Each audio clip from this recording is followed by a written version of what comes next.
Boa noite a todos. Sejam bem-vindos à Luz Divina. Meus irmãos, minhas irmãs, presenciais e virtuais, que a paz do Cristo esteja com todos nós, nesta noite de reflexões e aprendizado. Inicialmente, eu agradeço a Deus e a Jesus, aqui estarmos reunidos em torno de seus nomes. A eles e exclusivamente a eles, declaramos todas as honras e todas as glórias pelas benesses recebidas. Agradeço também a direção da nossa casa, o convite, a confiança e a oportunidade do estudo. Então, encerrando o 38º Simpósio da Luz Divina, eu trouxe para nossa análise, que foi objeto de estudo, o tema fé e trabalho interior, na visão espírita, perante os desafios da vida. Falar de fé, basicamente, se a gente puxar o roteiro da doutrina espírita, boa parte dessa compilação está no Evangelho segundo o Espiritismo, no seu capítulo 19, a fé que transporta montanhas. Então, convido desde já que leiam atentamente esses apontamentos do Evangelho, e lá tem toda essa estrutura que a gente buscou estudar e complementar. Então, a palavra fé, ela tem a sua etimologia em duas origens. A primeira deriva do termo grego piste, que quer dizer acreditar, confiar em algo que não possa ser provado. E a outra etimologia vem do latim fides, que também possui o sentido de acreditar, mas agrega a este conceito a fidelidade.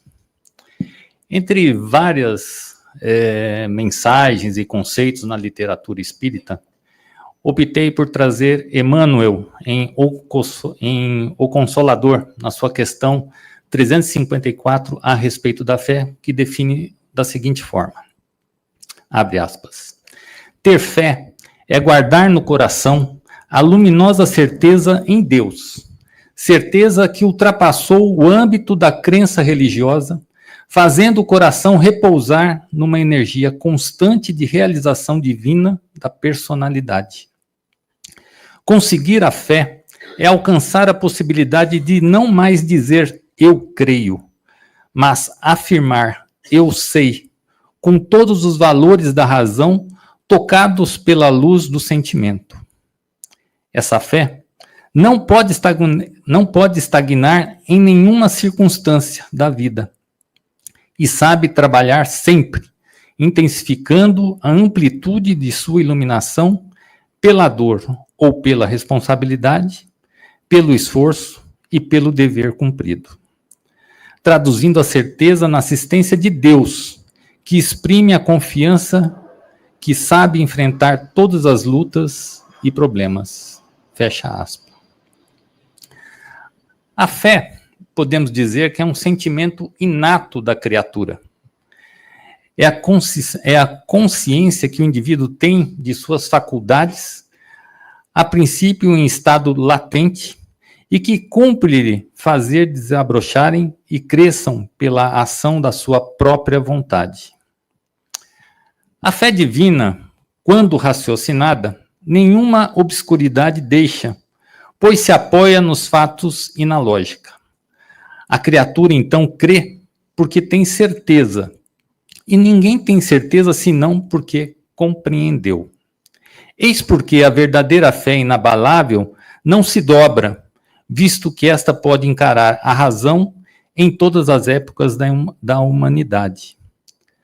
A fé necessita de uma base que é a inteligência perfeita daquilo que se deve crer, e para crer não basta ver, é preciso, sobretudo, compreender.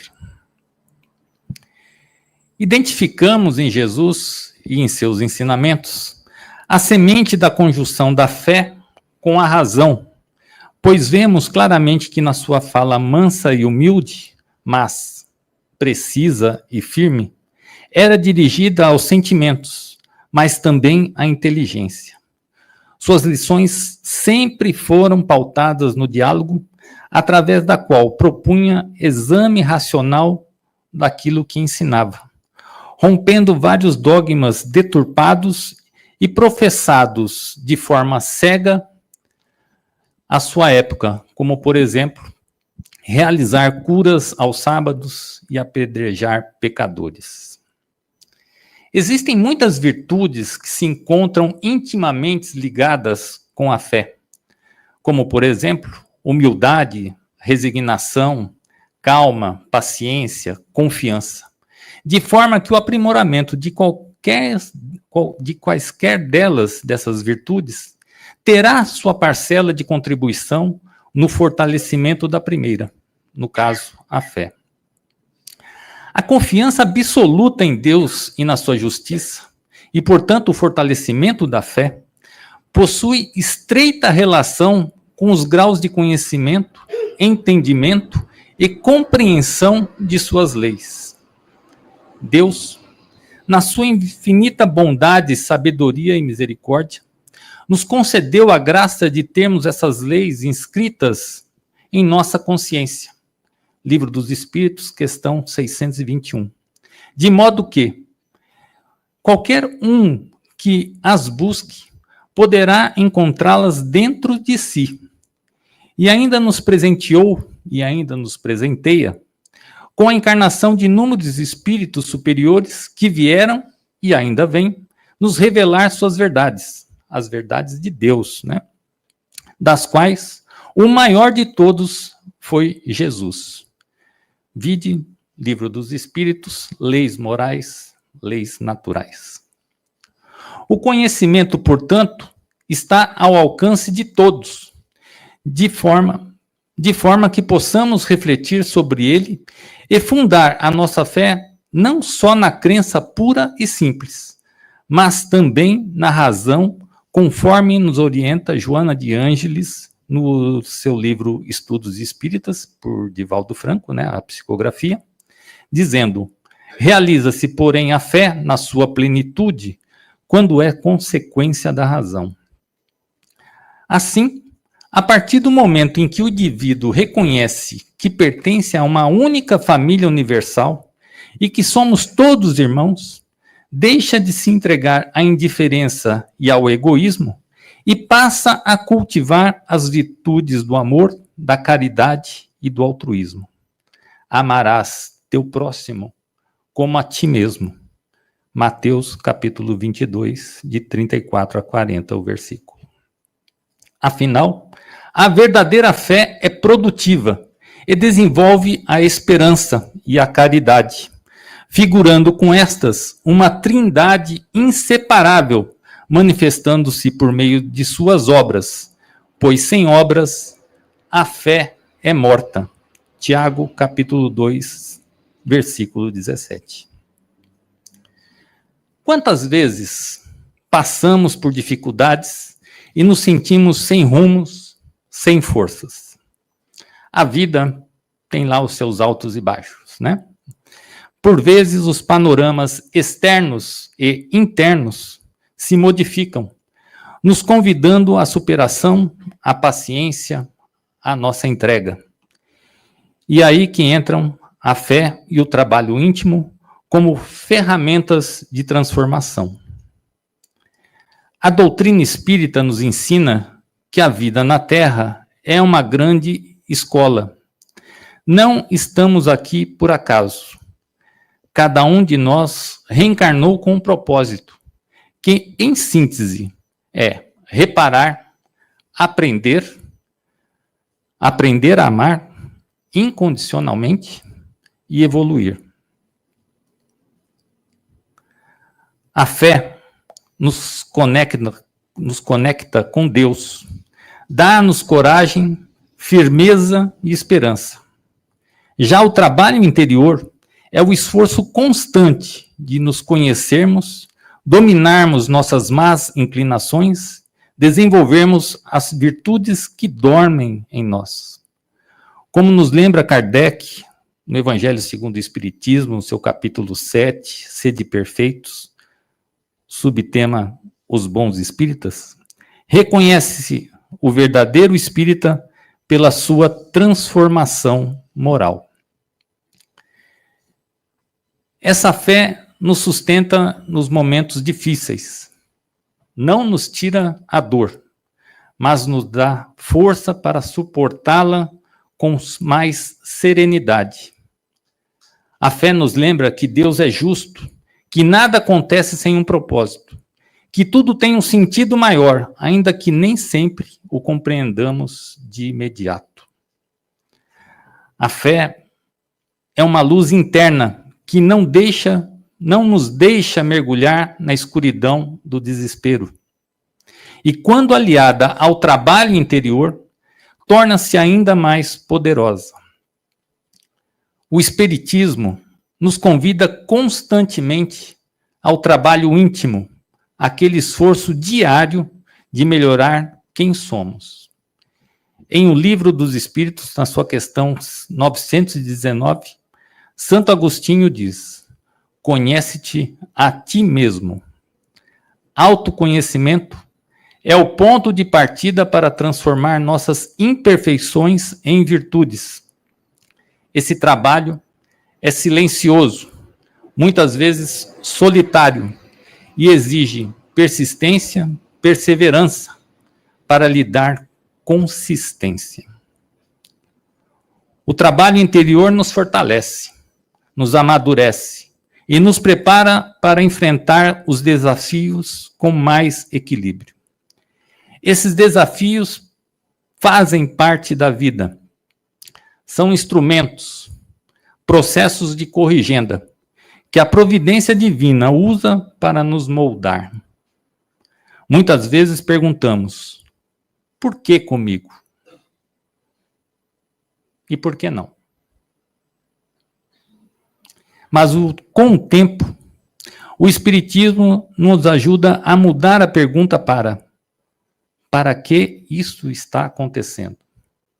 O que preciso aprender? Qual é essa lição que me chega? Cada dificuldade é um convite à evolução. É no sofrimento que muitas vezes despertamos para valores mais profundos.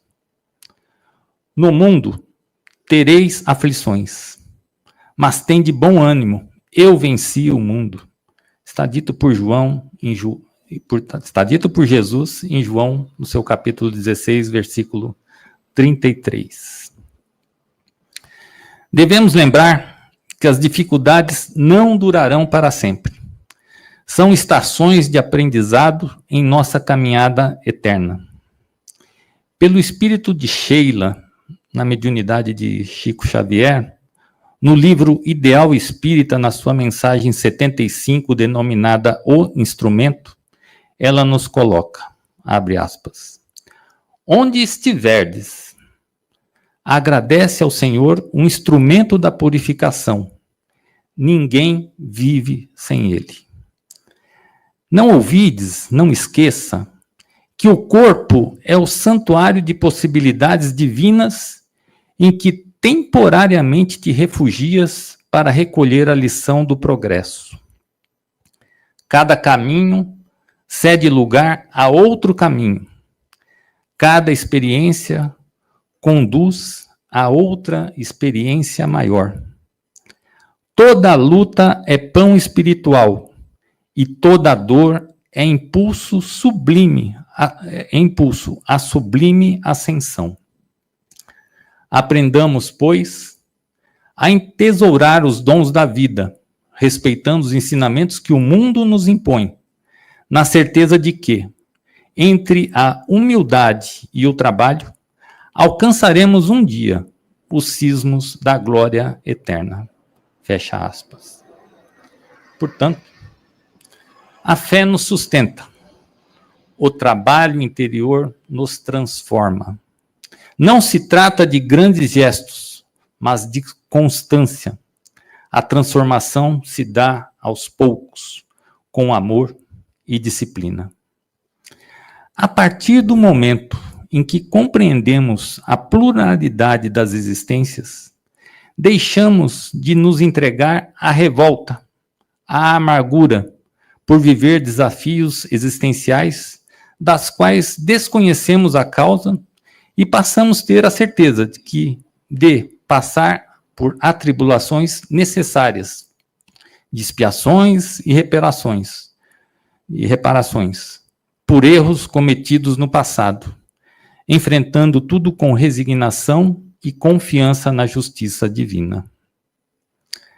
Ao possuir a certeza da vida futura, deixamos de sofrer pelas dificuldades momentâneas da encarnação presente, certos de que a colheita de nossos esforços se fará, se não nesta vida, na vida futura que se descortinará no plano espiritual.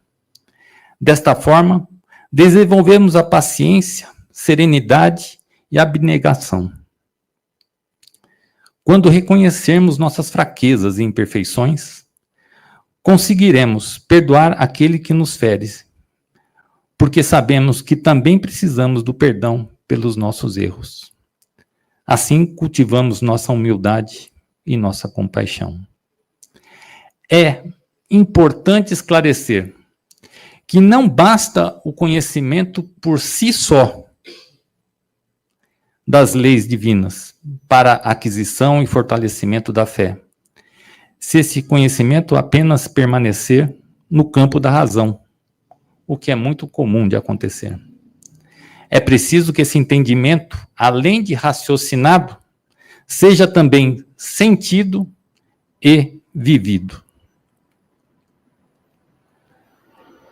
O indivíduo que percorre o caminho do aprendizado das leis de Deus, por meio de sua inteligência racional e emocional, e, portanto, aprende a confiar naquilo que não vê, mas que conhece e compreende, transforma-se em verdadeira luz que irradia ao seu redor. Bem-aventurados os que creram sem terem visto. João, capítulo 20, versículo 29. Por meio da transformação que ocorreu no seu interior, com a mudança em seus pensamentos, sentimentos e comportamento, é possível favorecer a transformação igualmente em seu entorno. Daí porque a fé inabalável, robusta e produtiva figura como um grande fator de transformação da humanidade, iniciando primeiramente pela modificação do indivíduo, ou seja, pela sua reforma íntima, a qual possui intrínseca relação com o exercício da sua fé, pois a fé desperta todos os instintos nobres que encaminham o homem para o bem. É a base da sua regeneração. A forma de irradiação dessa transformação do indivíduo para a sociedade, identificamos que pode ocorrer principalmente por meio das obras, do exemplo, das vibrações. As obras correspondem ao amor em ação, ou seja, a caridade e o auxílio ao próximo. O exemplo significa a forma de encarar as provações da vida, que inspiram aqueles que nos observam. As vibrações referem-se aos pensamentos e sentimentos que emanamos nas mais diversas situações, os quais podem muitas vezes contagiar pessoas ao nosso redor, por meio de ação magnética. Perante a estes aprendizados, compreender até onde o nosso intelecto permite a importância real de se ter uma fé genuína, com enfoque no espírito imortal que somos, amplia-nos a visão para uma reflexão profunda de como anda nosso relacionamento com Deus, conosco e com o próximo. O entendimento de que a fé é algo para ser conquistado dia após dia, com incessante trabalho interior, consequente transformação íntima, permanente e consistente, torna-se um bálsamo de luz a qualquer espírito que em seu íntimo ainda apresente a dificuldade de sentir este sentimento nobre e renovador, de ligação estreita com Deus. Com o advento do Espiritismo e a ênfase na fé raciocinada, instalou-se uma nova fase na humanidade que não mais deveria se assentar nas grandes demonstrações de fé cega que marcaram o passado, mas na crença baseada na razão e iluminada pelo sentimento. O despertar do desenvolvimento da fé, além de favorecer a transformação íntima, frutifica todo o entorno do ser por meio de demonstrações de esperança e caridade. A fé, mãe de todas as virtudes, aproxima a criatura do Criador. E por mais que se possa reconhecer a importância de outras virtudes para a transformação da humanidade, entendemos que a fé, se cultivada de forma fundamental e primeira, a ela tudo se agrega, servindo como um verdadeiro ímã para transformações posteriores, tanto de forma individual como coletiva. Pois, como afirma o espírito protetor José, no livro Evangelho segundo o Espiritismo, no seu capítulo 19, no item 11, a fé sincera é empolgante e contagiosa. Comunica-se aos que não a tinham, ou mesmo aos que não desejariam tê-la. E, por fim, só uma imagem muito significativa. Essa é uma tela, que na verdade é um afresco, né, uma pintura na parede da Capela Sistina, na abóbada da Capela Sistina, né? Esse afresco chama-se A Criação de Adão. Tem cerca de 3 por 6 metros, né? Foi pintado por Michelangelo, lá por volta de 1511. Na verdade, foi um período de vários anos a pintura da Capela Sistina. E essa cena representa um episódio do livro Gênesis, na qual Deus cria primeiro o homem, né? Na qual Deus cria o primeiro homem a partir do pó, né? O pó da terra, o Adão. E aí, como vemos, né? Deus sempre está e sempre estará, com os braços abertos, com as mãos estendidas. Cabe ao homem fazer o mínimo esforço. Deus está com o seu dedo estendido, mas o homem ainda vacila, não se esforça. É necessário cada um de nós fazer a nossa parte, exercitar a nossa fé, a nossa transformação, que aí sim chegaremos lá e estaremos definitivamente conectados com o nosso Pai Maior. Que Deus nos abençoe, que Jesus esteja na mente de cada um de vocês. Sigamos em frente com fé. Muito obrigado.